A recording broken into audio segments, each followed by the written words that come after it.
Hey everybody, it's that time of the week again with another episode of Vault Hunters with me, I'm OzoneB.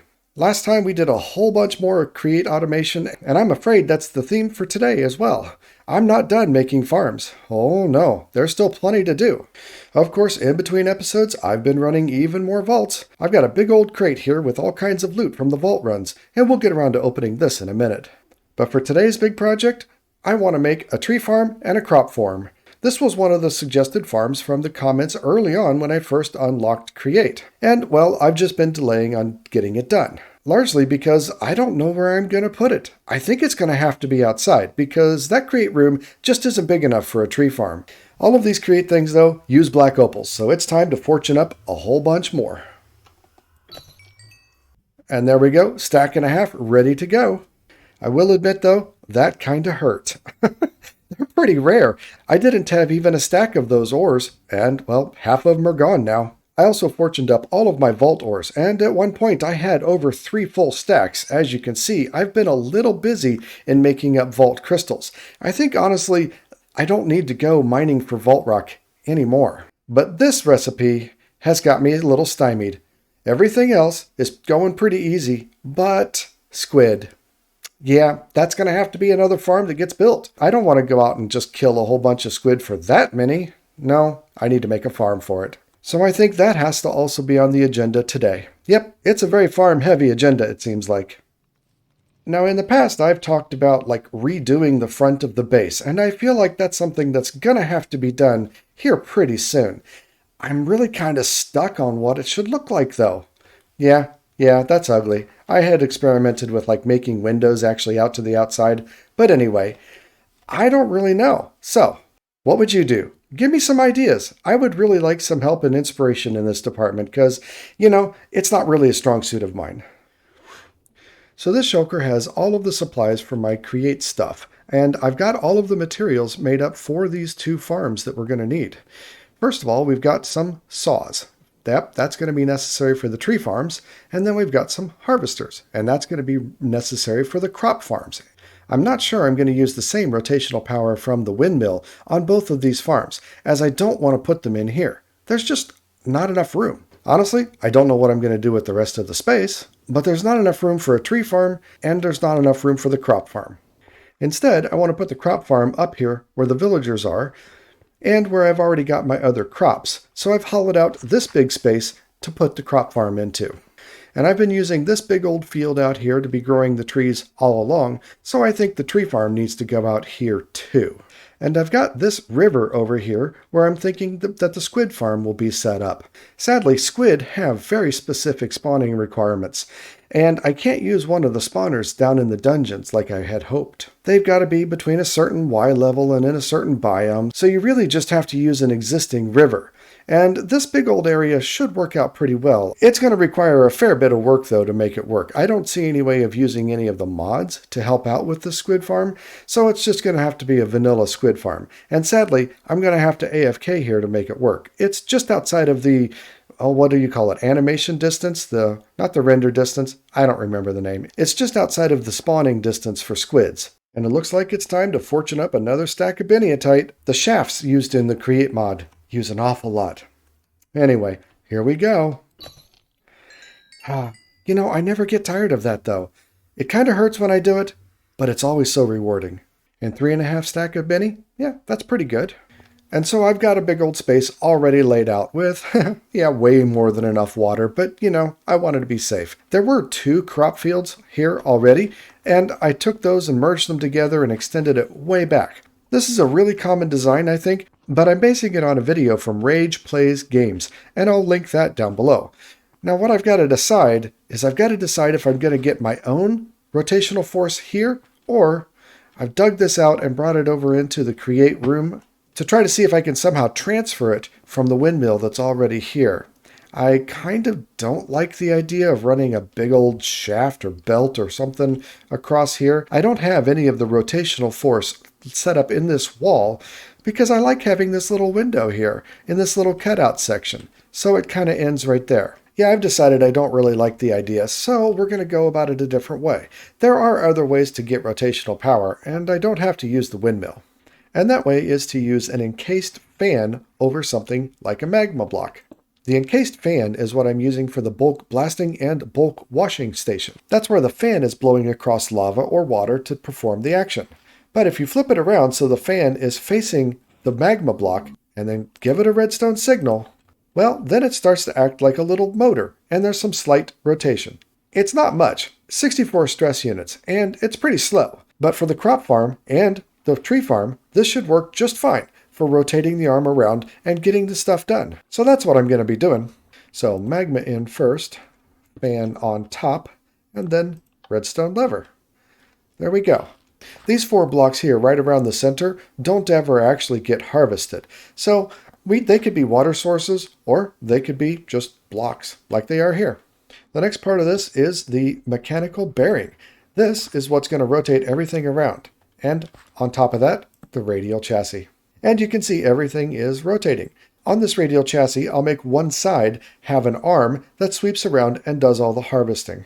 But for that, we need some super glue on one side. Now, I made up quite a few of these tubes of super glue, not really knowing how infrequently they get used. But hey, I got to use it this time. Now that I got a sticky side, we need to actually build the arms. So we'll put out 5 of these things, and the mechanical harvesters go onto the front side in the rotation direction. So if we flip this back on, it's going to come rotating toward me. So that is enough to actually make it be rotating around and starting to collect the crops. And this 5x5 room is just big enough for it to be able to collect everything. But that doesn't actually give it anywhere to put it. Oh yeah, and this stuff, it'll have to be reset up as farmland and replanted every time we stop the machine, because these things are blocks when it's stopped moving. When it's moving, it's like treating it like it's not a block, and so it doesn't destroy the farmland. But when it's stopped, these are blocks in the world that you can interact with. Next, we need to add the chest for the storage. Now, Rage didn't say to put it in the middle of the arm, but I think that makes a lot of sense. And lastly, we have these portable storage interfaces, and that's what's going to unload everything every time it comes around. Again, Rage doesn't put it in the arm, but you know what? It really makes it nice and compact. The other one's going to have to go like right here. Yeah, there we go. Now what these things do, this is what costs the pog, by the way. These things will like kiss. Every time the arm comes around, they'll extend and kiss and transfer any of the items from the chest over to this one. So I'm going to have to hook this up to some stuff as well. And I'm getting a little close to all of my villagers over here. I probably should have made the whole thing just a couple more blocks that way. But it's all set up, and I'm not going to move it right now. So if I turn this on, so they did their kiss, and it's going around. It actually moves pretty fast. And that's why this setup is so nice. You don't really have to worry about bringing in power or rotational energy from anywhere else. It's pretty well self-contained. It's pretty easy to set up, pretty cheap all around, and it's fast enough for crops anyway. Crops don't grow that fast. And of course, I get to get in here and plant crops and re-hoe the fields. But it looks like it's working, and honestly, it's really simple to set up. The storage system on the other side is probably the most complicated part. And this stuff I don't think I'm going to integrate into the main storage system, honestly.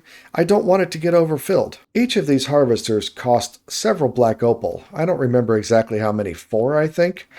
So it took an awful lot of resources to make this. I think I'm going to have this do all of the plants. Like the outer ring is going to be wheat, and the next ring in is going to be carrots, and then potatoes, and then beetroots. That way everything's done in one field. And because it's always being harvested, there should be more than enough once I get the storage hooked up. Oh, this is pretty cool. I'm writing on it and planting. Yeah, I could get used to this. This is the lazy way of doing it, isn't it? Honestly, I don't remember if the altar wants beetroots ever, but I'll do it. I'll keep them growing. And so let's torque her over here just a little bit and grow things up to be able to watch the harvester come around and harvest things. See, as it's coming on around harvesting everything behind it is replanted exactly what it harvested. So you don't have to do anything special to it. That's really nice. I like that a lot.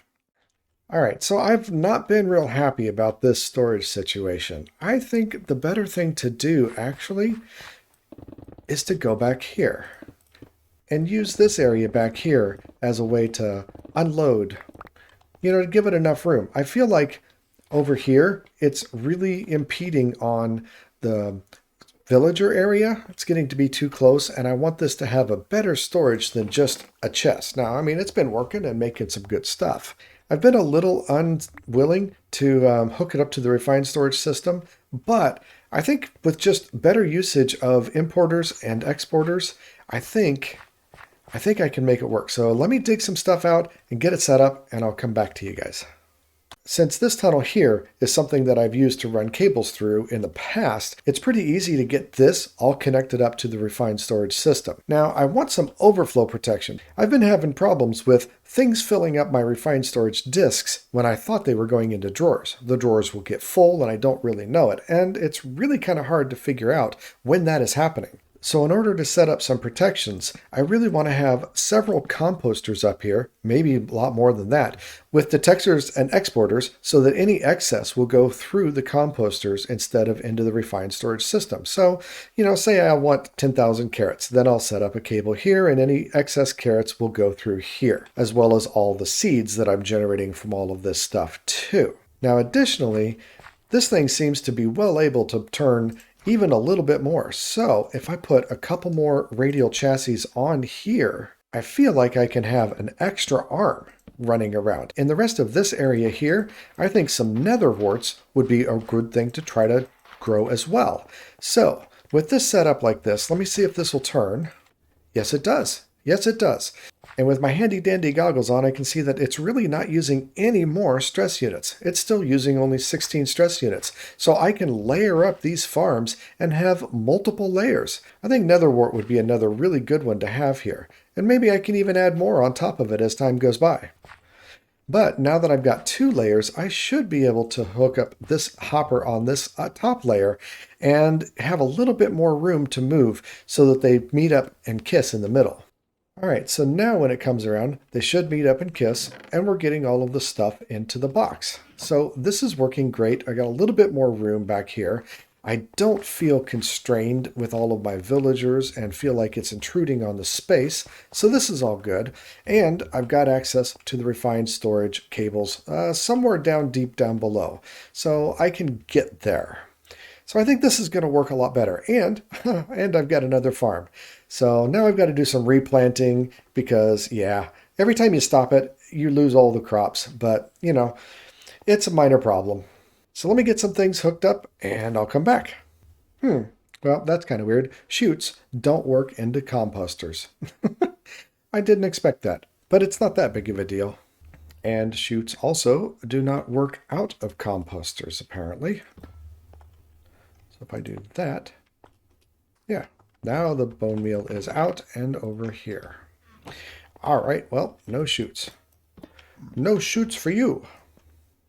Now up on the second layer, because it's all one crop, netherworts, I think we only need 3 harvester units. I don't think that there's going to be a whole lot more that's necessary, or at least I think 3 will be enough. I can always add another if I need to. And so now I just got to get over here and plant all the netherwort. Diamond upgrade for the seeds, for the potatoes, for the wheat, for the carrots, and for the beetroot. So we should be able to handle 10,000 of each before sending it all into the composters. Now, there's no beetroot seeds up here because the altar never asks for beetroot seeds. So beetroot seeds will just always go into the composter whenever they enter the system. Right away. No storing it, don't care, don't want it. All right, so we are all wired up here. I have got exporters on each of these. Each one of these composters is for a different thing. So this one is just plain beetroot seeds. I don't want to save any beetroot seeds. We don't need a detector at all. It's going to export them into this composter. This one is for wheat seeds when we've got greater than 10,000 wheat seeds. Then it's going to export wheat seeds greater than 10,000 wheat, carrots, beetroots, potatoes, and netherwort. So this was quite a bit in order to ensure that I have overflow protection, but it'll be worth it in the end once I do finally fill up on all of these resources. It'll just make sure that I have 10,000 on hand, and when there's extra, it gets composted. And all the bone meal gets funneled right back into here, where it's going to get sucked down into the system. Now that part's not hooked up yet, But this is where the advanced packaging station, again, comes in clutch. I can just funnel all the bone meal into the advanced packaging station and get bone blocks out of it. And so continuing upon the layering theme, I've gone up even further to add a kelp farm here with another 3 harvesters running around grabbing all of the kelp.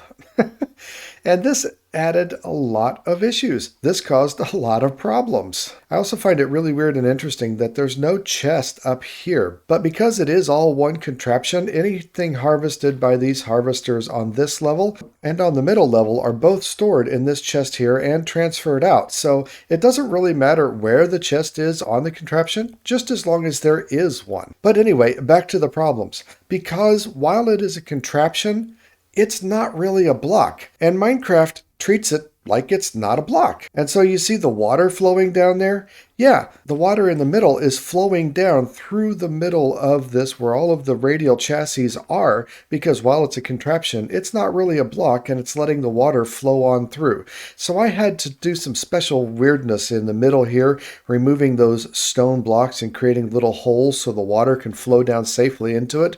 The first time I turned this on, the water just washed out the entire bottom field here.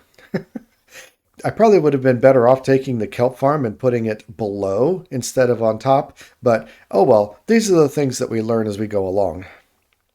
And so here I am outside. I've already started the setup of the tree farm because it's largely the same as the crop farm, except instead of harvesters, it uses these mechanical saws in order to cut the trees down. And when the saw cuts down a tree, it will actually cut down all of the logs and all of the leaves attached to the tree. But the big difference is, unlike the harvester, it will not replant. The backside are the deployers, and so these will replant the trees as they go around. We're going to have each one of these deployers deploy a different kind of tree. So this one will be spruce. I'm going to put oak over here. Jungle. Nope, that's acacia. Jungle right here, and on the end is going to be birch. Now these are red birches. These are special biomes you go variants of birches, and I'm a little worried about these because it's in this mountain biome, even if I plant the regular birches, they still usually grow the reds. So let's go ahead and plant one and see how this thing works. All right, see, it's very different from a regular birch. But if I turn this on and let it go all the way around, I want to see if this actually cuts down the whole thing, because they grow in these weird diagonal patterns. So let's see. Oh yeah, nice. But it didn't, oh, there's no storage. That's why it's not picking everything up. That's a different problem for a different time. But the birches, they work just fine apparently. All right, easy enough. Now I got the storage on the end, and there is the interface. Now it will load everything up. If anything happens to fall outside of the circle, like these guys, well, I think it's lost. I'm not real sure. I think I want to put the other part of the deployer on this side so that it's easier to get to.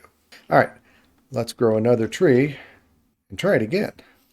This time, all of the leaves and saplings and everything should get picked up by the storage system that I've added onto there. Nope. I forgot that I narrowed the range of this thing, so hang on. I got to make it bigger. And put these guys back on.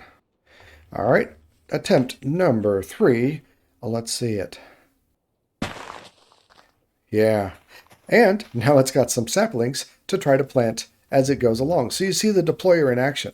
The deployer can actually be used to hit mobs if you give it a sword or things like that. It's a pretty powerful little block there, but this is working out amazingly. So to get it started off, I just got to load up all the saplings in this chest and flick the switch. And now you can see that it is planting all of these saplings. But as you can see, the tree farm is working wonderfully. As far as the storage system over here, I tapped into the same thing that drives this thing around and brought a shaft out so that it could turn this belt. And there's a bunch of funnels that are picking things up as it goes along. Anything that doesn't pick up, well, it's just dropping off the edge. And it looks like my oak is completely full. And so it's just discarding anything that it's not harvesting. You know what? It's better to have too much than not enough, I do suppose. As for the squid farm, I did something completely different. This is a straight vanilla design by Ilmango, and I'll link that in the video notes as well. I did it in the desert over here by the Wither Rose Farm that I made a few episodes ago because there's just a lot less water to clear out. Nevertheless, I did actually clear out a pretty good part of the river that's running through here. And this farm gets some really good rates when I'm up in my AFK spot. I'm using FreeCam to show you what's going on down here at the bottom of the farm. And yeah, it's really good. And so finally, this recipe can be completed and squid sacks are not going to be an issue anymore. It is time once again to go to the Dropper of Fate and see who Stress Monster will be renamed as. I had a fair amount of comments this time, but again, I'm not sure everybody gave me their Minecraft names. I guess we'll just see who comes out of the Dropper of Fate. And that is... Builder F1. It's not a Steve, but I don't think it's a custom skin. I'm not really sure, honestly. But anyway, Builder F1, thank you for the comment. As these things often go, I've got another statue ready to go. So here we go with another Omega statue. Another opportunity for a resource. What are we going to get this time? Okay, I can't see who that is, but we got Gabbro, Travertine, Smoothstone, yes, Gravel, and Slate. Oh, Smoothstone. I can definitely get a lot of Smoothstone, but I'll take it. And who is that? Oh, Pizza Hut. You know the drill by now. Leave a comment below. Be sure to leave me your Minecraft username so we can get the right skin associated with it. And next time I will pull another name for another chance to get this statue named after you. But now it's time for a little bit of frank talk and a little heart-to-heart. As you may know, there's a new version of Vault Hunters that's, well, supposed to be coming out sometime soon. October is what Iskal says. Though, honestly, I don't think it'll be October. But nevertheless, I'm not sure where to take this series. I was trying to save up my knowledge stars for Botania. There's an awful lot that can be done with Botania, and there's a lot of really good things that come out of it. But I also really want some of the other mods, like mining gadgets and elevators would certainly help out a lot. And the bottom line is, I don't know that we have that much time left in this world. Whenever the new version comes out, I do expect that I'll be restarting the world, probably on a server with some of the other folks that I've gotten to know, maybe. I haven't figured that part out yet. So the question is, what do you want to see? I can just do vaults and gun it and try to actually make the final vault. That seems like an awful long way off, but maybe. I haven't changed the XP multiplier yet. I was thinking about going with like 2 or 3. On the Season of the Noob, we've set it to 3, and it's working out quite well, so I could definitely go that much or maybe more. But I am interested to hear what you guys think. It's a bit of a conundrum knowing that there's a brand new version just around the corner, so to speak. So please, share your thoughts with me. Give me some feedback and let me know what you think. I'm eager to hear. But that's all we got time for today, so just remember, be excellent to each other, and I'm out.